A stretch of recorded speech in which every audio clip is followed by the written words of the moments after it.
آدم کا بت بنایا اور پھر روح پھونکی. تو پہلے پروردگار نے کس چیز کو سنوارا؟ آدم کے ظاہر کو، اور پھر اس کے اندر روح پھونکی. تو اگر آپ کا ظاہر نہیں سنورتا اتنی دیر روح بھی نہیں پھونکی جائے گی. باطنی تبدیلی ظاہر کی تبدیلی سے جڑی ہوئی ہے. اگر ایسا نہ ہو تو اللہ کے رسول صلی اللہ علیہ وسلم آپ کو ظاہرہ معاملات کے لیے ہدایت نہ دیتے. آپ کا فرمان مبارک ہے کہ سفید لباس پہنا کرو. مجھے سفید لباس بہت پسند ہے، اور یہاں تک کہ اپنے مردوں کو بھی سفید کپڑوں میں دفنایا کرو. آپ لوگوں کے علم میں یہ بات ہونی چاہیے کہ سرکار کے دنیا میں تشریف لانے سے پہلے خطہ عرب میں زیادہ جوگیا رنگ چلتا تھا جو اہل چشت آج کل استعمال کرتے ہیں، اور مردوں کو بھی اسی جوگیا رنگ میں دفنایا جاتا تھا. عرب میں شروع سے مردے دفنائے جاتے تھے کیونکہ عرب کے پاس جنگل نہیں تھے کہ وہ لکڑیاں کاٹ کے ان کو جلاتے. ریت تھی، مٹی تھی، اسی میں وہ دفناتے تھے. تو مگر جوگیا رنگ استعمال ہوتا تھا. اسی لیے آپ کو پتا ہے کہ ہندو کہتے ہیں کہ اس گھر کے اصل وارث ہم ہیں، اور اسی نسبت سے ہندوؤں کے تمام مندروں کا رخ کعبۃ اللہ کی طرف ہے. سارے مندر قبلہ رخ ہیں. کہتا ہے یہ ہمارے مندر پرانے سے پرانا مندر اس بات کا ثبوت ہے. تو بت پرستی وہیں سے لے کے آئے یا انہوں نے وہاں پہنچائی. تو ظاہر پر بھی اتنی ہی توجہ دینی ہے جتنی باطن پر. میری یہ بات کرنے کا تھوڑا سا مقصد تھا وہ یہ تھا. ہم لوگ ظاہر کو بالکل الگ سمجھتے ہیں، الگ نہیں ہے.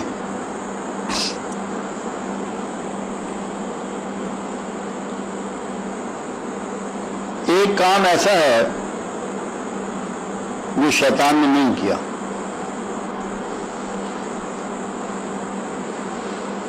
اور اسی ایک کام کی وجہ سے اس کا نام ابلیس رکھ دیا گیا. اور وہ تھا توبہ نہ کرنا.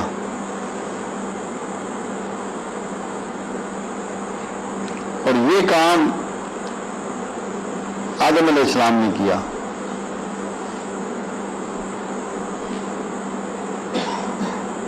کہ نادم ہوئے اور اللہ کے حضور یہ کہا کہ میں نے اپنے نفس پر ظلم کیا ہے، تو پا کر بے عیب ہے. یہ توبہ جو ہے انسان کی، یہی انسان کا شرف بنی. جس نے احترام دیا، اس کو تقدیس دی، وہ توبہ ہی تھی. آج بھی جو شخص توبہ نہیں کرتا وہ ابلیس کے ساتھ کھڑا ہوتا ہے. کیونکہ توبہ میں ایمان کا سب سے بڑا پہلو چھپا ہوا ہے. سب سے پہلی بات تو یہ ہے آدمی کو یہ پتا ہوتا ہے کہ میں جس سے مخاطب ہوں وہ میری بات سن رہا ہے، اور نہ صرف سن رہا ہے، میری التجا کے مطابق اس کو قبول بھی کر رہا ہے. یہ جو انسانی امید ہے یہی اصل ایمان ہے.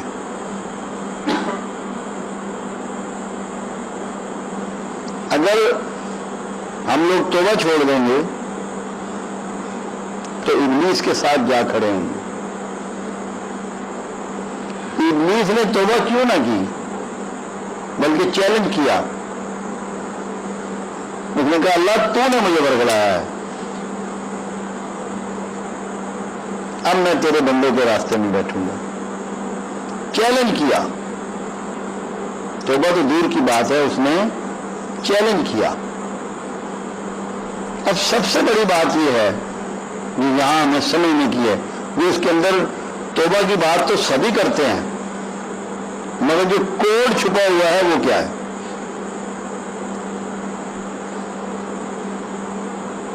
آپ کو خوشیاں بھی بہت دیتا ہے، کرم بھی بڑے کرتا ہے، رزق بھی دیتا ہے، عزتیں بھی دیتا ہے، اولاد بھی دیتا ہے، مگر بسا اوقات یہ ساری چیزیں جو دیتا ہے، یہ ساری چیزیں کوئی ایک یا دو یا ساری چھین بھی لیتا ہے۔ وہ جو نقصان جب ہوتا ہے اور وہاں آپ کہتے ہیں کہ یہ اللہ کی طرف سے ہوا ہے، تو جب آپ یہ کہتے ہیں اس وقت آپ شیطان کے ساتھ کھڑے ہو جاتے ہیں۔ ہر نقصان جو آپ کو فیس کرنا پڑتا ہے، جب آپ یہ کہیں گے کہ اس میں میری کوئی غلطی ہے، میری کوئی کوتاہی ہے، میں نے اپنے نفس پہ ظلم کیا ہے، اے اللہ تو مجھے معاف فرما دے، پھر آپ آدم علیہ السلام کی سنت پر ہوں گے اور اللہ کی وہ رحمتیں جو آدم کو نصیب ہوئی آپ کو بھی ہوں گی۔ صرف گناہوں پہ معافی مانگ لینا اور گناہوں کا ترک کر دینا، یہ توبہ عام توبہ ہے، اس توبہ سے کسی کو کامیابی نہیں ملتی، وقتی فائدہ ہوتا ہے، مگر وہ توبہ جو آدم علیہ السلام نے کی، ان کو معلوم تھا کہ یہ امر اللہ ہے، اللہ کی مرضی ایسے ہی ہے، اس نے کائنات کا نظام اسی پر بیس کرنا ہے، اس کے باوجود نہیں کہا کہ اللہ یہ تیری مرضی تھی جس کی وجہ سے میں شجر ممنوعہ کی طرف چلا گیا، ہرگز نہیں کہا، کمال فرما برداری اور توبہ کو اختیار کرتے ہوئے کہا کہ بے شک تو پاک اور بے عیب ہے، میں نے اپنے نفس پہ ظلم کیا۔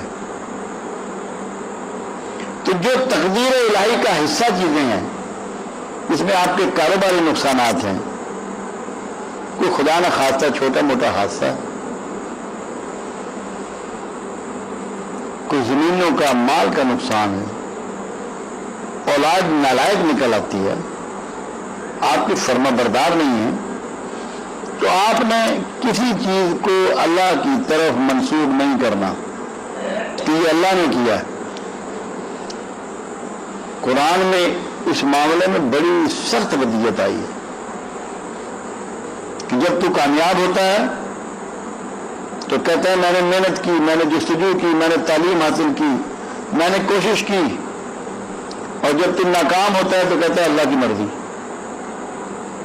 تو نیگیٹو کام، ناکامی اللہ کے کھاتے میں اور کامیابیاں اپنے اکاؤنٹ میں، اس سے بڑی گستاخی کیا ہوگی؟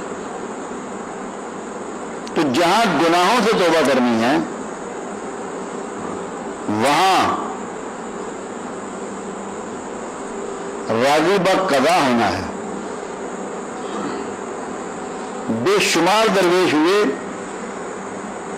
جنہوں نے بات کی راضی برضا، بالکل نامکمل بات، مگر جو کمال کے لوگ ہوئے انہوں نے راضی برضا اور راضی بقضا۔ جو قضا پہ راضی نہیں ہے اس کی توبہ نہیں ہے۔ تو پہلی توبہ یہ ہے کہ جو بھی آپ کو دقت یا تکلیف زندگی میں آئے اس کی وجہ اللہ کو مت کہیں کبھی بھی زندگی میں، یہ کہیں کہ یہ میرے اپنے نفس کی کوئی نقص ہے، میرا کوئی کھوٹ ہے، میرا کوئی گناہ ہے جس کی پیدائش میں ایسا ہو رہا ہے۔ اللہ کو مورد الزام ہرگز مت ٹھہرائیں۔ اگر آپ نے یہ پریکٹس کر لی تو آپ یقین کریں آپ 24 گھنٹے حالت توبہ میں ہوں گے، اور اگر آپ سارا دن بھی اللہ سے توبہ کرتے رہیں، تقدیر آنے پر آپ اللہ پر الزام دھر دیں، آپ کی کوئی توبہ نہ اللہ کے ہاں قبول ہے نہ آپ توبہ میں ہیں۔